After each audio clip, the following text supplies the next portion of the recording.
सत्य ब्रह्म ज्ञान को अगर हम हृदय में बसाते हैं, क्योंकि हृदय में कोई ज्ञान जो नया प्रतीत हो रहा हो, नया लग रहा हो, उसको कोई व्यक्ति तभी ग्रहण करता है जब वो अपने अहंकार का त्याग करता है।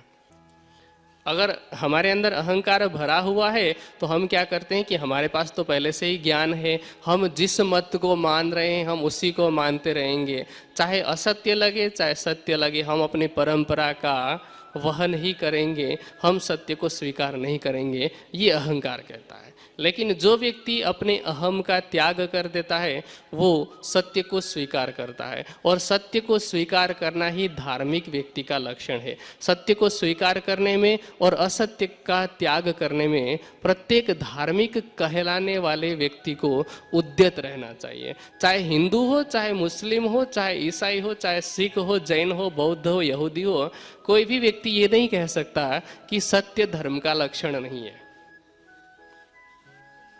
सभी लोग ये मानते हैं कि धर्म के लक्षणों में सत्य आता है, तो सत्य को स्वीकार करना चाहिए। चौपाई कहती है, चेतो सबे सत्यवादियों, सुनियो सो सतगुरु मुखबान। सत्य का पालन करने वाले, सत्य बोलने वाले लोगों, अब तुम सतगुरु के वचन से उद्गारित, सतगुरु के मुख से अवतरित इस वाणी को सुनो। और इस संसार में प्रकट कौन हुआ है? कहते हैं धनी मेरा।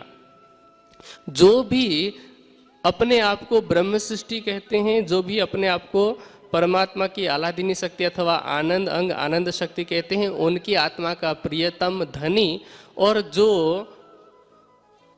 इस संबंध को नहीं पहचानते उनके लिए प्रभु,